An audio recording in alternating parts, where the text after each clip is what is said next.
झारखंड में पारा शिक्षक नियुक्ति 2024। दोस्तों, इसको घंटी आधारित शिक्षक या फिर जनजातीय एवं क्षेत्रीय भाषा शिक्षक के नाम से भी जाना जाता है। तो दोस्तों, इसके लिए आप यदि इंतज़ार कर रहे हैं तो मैं आपको बता दूं 50,000 से प्लस वैकेंसी आने वाली है। और आपको मैं बता दूं, इसके लिए आपको जानना ये जरूरी होगा कि इसके लिए योग्यता क्या है, उम्र क्या होनी चाहिए, या फिर मानदेय आपको कितना मिलेगा, चयन की प्रक्रिया क्या होगा और चयन की अवधि यानी कि आपकी जो बहाली होगी कितने वर्षों के लिए होगी। तो ये जानना आपका जरूरी है। साथ ही साथ मैं आपको बता दूं दोस्तों, जिस प्रकार से गवर्नमेंट ने इस पे जो नीति अपना रही है, जो इसके लिए क्राइटेरिया अपना रही है, तो जिस प्रकार से जितनी बहाली है उसका आधा भी हो पाना बड़ा ही मुश्किल है। क्योंकि यहाँ पे जो है बहुत सारा रूल अप्लाई कर रही है।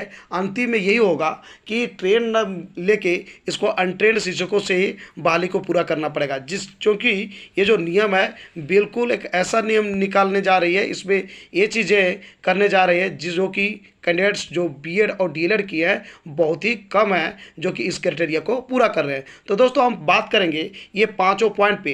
पहला योग्यता यानी शैक्षणिक योग्यता क्या होगी, उसके बाद दूसरा उम्र पे, तीसरा मानदेय, चयन की प्रक्रिया और चयन की अवधि पे। तो चलते हैं, फटाफट स्टार्ट करते हैं दोस्तों, सबसे बड़ा टेंशन यहाँ से स्टार्ट होती है योग्यता यानी कि शैक्षणिक योग्यता। आपकी शैक्षणिक योग्यता कितनी होनी चाहिए जो कि इस फॉर्म को आप फिलअप कर सकते हैं। तो न्यूनतम 10+2 या फिर इंटरमीडिएट में 45% मार्क्स होना चाहिए। तो ये तो सबके पास है दोस्तों, इसमें कोई दिक्कत नहीं है। अब आगे देखिए, साथ ही साथ इंटरमीडिएट में कोई एक क्षेत्र या जनजातीय भाषा के साथ पास होना चाहिए। ये एक जो क्राइटेरिया लगा दिया है, क्षेत्र या जनजातीय एक भाषा होना चाहिए जिसके लिए वो शिक्षक बनेंगे, ये जरूरी कर दिया है, जो कि लोगों के पास नहीं है जो बीएड और डीएलएड कर लिए हैं। तो दोस्तों, यहाँ पे जो है इस प्रकार से वैकेंसी पूरा नहीं हो पाएगी। यदि पूरा होगी भी तो यहाँ पर ट्रेंड नहीं बल्कि अनट्रेंड अप्रशिक्षित शिक्षकों से ही नियुक्ति को प्रक्रिया को पूरा किया जा सकता है। क्योंकि यहाँ पे जो भी झारखंड में प्रशिक्षित हैं, जो बीएड या डीएलएड किए हैं, वो जरूरी ये नहीं है कि उनका इंटरमीडिएट में जनजातीय या क्षेत्रीय भाषा होगा। तो दोस्तों, ये शैक्षणिक योग्यता में ही लोग फंस जा रहे हैं। बाद बाकी की क्राइटेरिया जो है लगभग पूरा किया जा रहा है, लेकिन शैक्षणिक योग्यता में दिक्कत हो रही है। इस प्रकार से बहाली तो बहुत ज़्यादा है, लेकिन बहाली जो जिस प्रकार से ये गुणवत्तापूर्ण शिक्षा की बात करती है गवर्नमेंट, वो नहीं भी मिल पाएगी। क्योंकि यहाँ पर प्रशिक्षित नहीं बल्कि अप्रशिक्षित शिक्षकों की ज़्यादा मात्रा में आपको दिखाई पड़ने जा रही है, ज़्यादा कैंडिडेट्स दिखाई पड़ेंगे दोस्तों। दूसरा आता है उम्र। तो दोस्तों, इस फॉर्म को भरने के लिए आपको कम से कम 21 वर्ष होनी चाहिए और अधिक से अधिक 45 वर्ष तक आप भर सकते हैं। आपको मैं बता दूं दोस्तों, ये डिपेंड करेगा कि विज्ञापन कब निकाल रही है। ऐसे तो जब भी विज्ञापन निकालती है तो उसका काउंटिंग 1 अगस्त से किया जाता है, लेकिन यहाँ पे गवर्नमेंट छूट देती है। छूट अक्सर देखा गया है, अभी जितने वैकेंसी आई है उसमें 8 साल 10 साल का छूट दिया गया है। तो यहाँ पर देखने को मिलेगी, इसमें लोगों को कोई दिक्कत नहीं होगा। तो उम्र में जो है आप जान लीजिए कि कम से कम 21 वर्ष होनी चाहिए और अधिक से अधिक 45 वर्ष तक भी है तो आप फॉर्म को भर सकते हैं। और उम्र का छूट गवर्नमेंट देगी, ये निश्चित तौर पर देगी, क्योंकि ये गवर्नमेंट पे डिपेंड करता है। और ये जो क्राइटेरिया है, इस क्राइटेरिया के लिए कोई नया चीज़ डालने की जरूरत नहीं है, उसमें आंशिक संशोधन गवर्नमेंट कर सकती है दोस्तों। तीसरा है मानदेय। तो मानदेय दोस्तों, प्रशिक्षित शिक्षक, प्रशिक्षित कहने का मतलब है चाहे तो आप डीएलएड किए हैं या बीएड किए हैं, तो पर घंटी आपको 200 मिलेगा, जो कि अधिक से अधिक आप 3 ही घंटी ले सकते हैं। यानी 200 × 3 हो गया 600 पर डे आपको 600 मिलेगा यदि आप बीएड या डीएलएड किए हैं दोस्तों। वहीं पर बात करते हैं अप्रशिक्षित शिक्षक के लिए। मैं आपको बता दिया कि प्रशिक्षित नहीं गवर्नमेंट का ये टारगेट है कि इंटरमीडिएट में जनजातीय या क्षेत्रीय भाषा का नॉलेज होनी चाहिए, यानी कि उसका सर्टिफिकेट होना चाहिए इंटरमीडिएट में।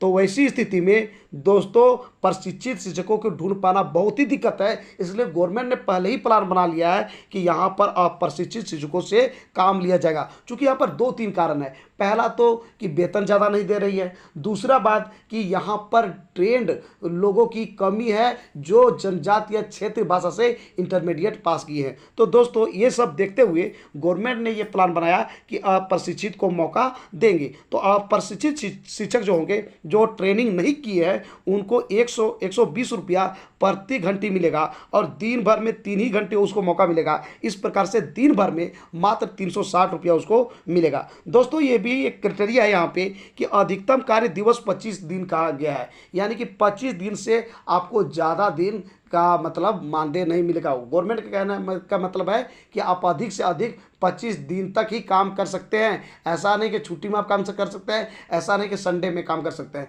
अधिक से अधिक आपका जो वेतन मानदेय जो मिलेगा 25 दिन का ही मिलेगा। तो जान लीजिए दोस्तों, यदि आप ट्रेंड हैं, बीएड या डीएलएड किए हैं और इंटरमीडिएट में आपका क्षेत्र या जनजातीय भाषा है, तो वैसी स्थिति में आपकी नियुक्ति होगी और 600 रुपया पर डे मिलेगा। और आप प्रशिक्षित हैं, यानी कि ट्रेनिंग नहीं है, ना तो बीएड है और ना डीएलएड है, लेकिन इंटरमीडिएट में आपका जो है क्षेत्र या जनजातीय भाषा है, तो आपकी नियुक्ति की जाएगी। लेकिन आपको दिन भर में मात्र 360 रुपया मिलेगा और अधिक से अधिक आपको एक महीना में 25 दिन का काम का मिल सकता है। 25 दिन आपको करने का अधिक से अधिक अवसर मिलेगा, इससे ज़्यादा नहीं मिलेगा दोस्तों।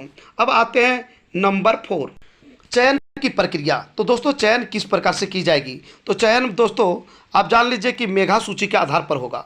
चयन की प्रक्रिया और मेधा सूची का निर्माण जिला स्तरीय समिति से चयनित विद्यालयों की संपुष्टि के उपरांत अंतिम रूप से चयनित सूची के आधार पर प्रखंड स्तरीय समिति द्वारा जनजातीय एवं क्षेत्रीय भाषा माचेत या मास्टर के लिए विज्ञापन का प्रकाशन स्थानीय समाचार पत्रों एवं विभिन्न जिला या फिर प्रखंड स्तरीय कार्यालयों के सूचना पट तथा जिला के आधिकारिक वेबसाइट पर भी सूचना प्रकाशित की जाएगी। प्रकाशित विज्ञापन के आधार पर संबंधित प्रखंड विकास पदाधिकारी के कार्यालय में निबंधित डाक या फिर स्पीड पोस्ट से आवेदन प्राप्त किए जाएंगे तथा उसे प्राप्ति के तिथि को ही पंजी में सूचीबद्ध किया जाएगा। चयन हेतु मेधा सूची निम्न मानक के अनुसार तैयार किया जाएगा। दोस्तों इसमें घबराने और डरने की बात नहीं है। जब भी चयन की प्रक्रिया शुरू हो जाएगी तो आपको न्यूज़पेपर के भी माध्यम से मिलेगा और डिस्ट्रिक्ट का जो ऑफिशियल वेबसाइट है वहाँ पे भी जाके मिलेगा और ये जो है बीडीओ के जो कार्यालय है वहाँ से भी आप प्राप्त कर सकते हैं। साथ ही साथ दोस्तों मैं आपको बता दूँ, इसमें डीएससी जो है नोडल अधिकारी के रूप में रहेंगे, यानी डीएससी ऑर्डर देंगे प्रखंड प्रसार पदाधिकारी को। वो उसके बाद जो है प्रखंड के लेवल पर पहले आपकी चयन की जाएगी, फिर जो है उसको मेन जो चयन किया जाएगा, फिर अंतिम में डिस्ट्रिक्ट लेवल पर आपकी चयन किया जाएगा। यानी कि धांधली कम चांस है, लेकिन यहाँ योग्यता जो मांगा जा रहा है वो थोड़ा सा गड़बड़ है। मैं आपको बता दूं दोस्तों, इसमें जो है ज़्यादा जो पढ़े लिखे हैं उसको यहाँ पे मौका देने की सरकार सोच रही है, लेकिन यहाँ पे जो क्राइटेरिया लगा दी गई है वो गलत है। तो दोस्तों आपको बता दूं कि मैट्रिक का, इंटरमीडिएट का और ट्रेनिंग का, साथ ही साथ क्षेत्रीय भाषा में या जनजातीय भाषा में जो पास करेंगे इंटरमीडिएट का वहाँ से पॉइंट बनेगा, और ग्रेजुएशन का और पीजी का और प्राथमिक शिक्षक प्रशिक्षण यानी कि डीएलएड या बीएड किए हैं उसका भी पॉइंट बनेगा। सबका पॉइंट बनेगा और पॉइंट के आधार पर शैक्षणिक जो आपका योग्यता है वहाँ पर हर जगह से पॉइंट मिलेगा और पॉइंट के आधार पर ये देखा जाएगा कि सबसे ज़्यादा जिसका पॉइंट होगा उसका जो है वो जो है सिलेक्शन किया जाएगा, जिसकी मेरिट सबसे ऊपर में होगी दोस्तों। तो इस प्रकार से चयन किया जाएगा, यानी कि जो है यहाँ पर किसी को चाहने और नहीं चाहने से नहीं हो पाएगा, क्योंकि कंप्लेन का मौका मिल जाएगा, क्योंकि ये पता है लोगों को कि इसके पास जो है कितना पॉइंट बन रहा है। तो दोस्तों सबको ये पता है, इसके आधार पर ये धांधली होने का बहुत कम चांस है। लेकिन फिर भी दोस्तों ये इतनी छोटी बहाली में इतनी बड़ी प्रक्रिया कर दी है, तो सरकार जैसे लग रहा है कि यहाँ पे 50,000 महीना देने जा रही है। तो इस प्रकार से गवर्नमेंट जो है इस पे जो है एक सरकारी नियुक्ति से भी बढ़ चढ़ करके यहाँ पर जो है नियुक्ति का नियमावली बनाई है और ये प्रक्रिया को बढ़ा रही है दोस्तों। अब आते हैं नंबर 5, अंतिम ये है जो है आपका जो है चयन की अवधि है दोस्तों। तो इस पॉइंट के तहत हम लोग जानेंगे एक शैक्षणिक वर्ष के लिए मान्य होगा। दोस्तों चयन की अवधि जो है आपका जो नियुक्ति की जाएगा वो कितने सालों के लिए किया जाएगा? तो सिर्फ 1 साल के ही लिए आपको नियुक्ति की जाएगी। 1 साल के बाद कार्य संतोषजनक पाए जाने पर सेवा विस्तार किया जाएगा। दोस्तों आपको देखा जाएगा कि आपकी कार्य शैली कैसा है, उसी के आधार पर आपकी सेवा विस्तार किया जाएगा। आपकी जो है ये वैकेंसी को जो पूरा किया जा रहा है सिर्फ और सिर्फ आपकी जो है सेवा 1 साल के लिए लिया जा रहा है, यानी कि एक तरह से संविदा के आधार पर आपकी बहाली हो रही है दोस्तों। कुछ चीज़ें और भी आपके लिए जानना जरूरी है।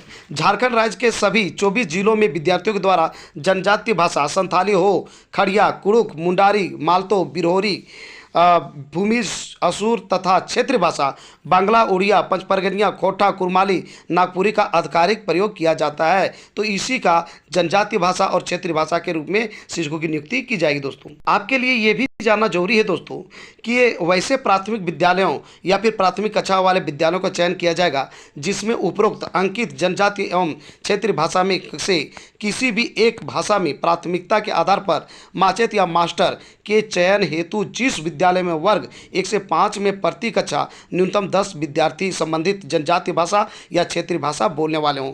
दोस्तों उस विद्यालय से शिक्षक की नियुक्ति की जाएगी जहां पर कम से कम उस क्लास में 10 बच्चे एक क्षेत्रीय भाषा को बोलने वाले हों। मान लीजिए उस क्लास में 10 भाषा कहने का मतलब 10 स्टूडेंट का कहने का मतलब है कि वो यदि खोटा बोलते हैं तो खोटा बोलने वाले 10 कैंडिडेट हैं तो खोटा शिक्षक की वहाँ पर नियुक्ति की जाएगी। उसी प्रकार से हो जनजाति वाले जो हो बोलने वाले 10 किसी कक्षा में स्टूडेंट है तो वहाँ पर एक टीचर की व्यवस्था की जाएगी। तो एक टीचर की ज़रूरत तब पड़ेगी कम से कम उस भाषा को जानने के लिए, उस भाषा को इंटरेस्ट लेने के लिए या फिर सीखने के लिए कम से कम 10 स्टूडेंट होना चाहिए।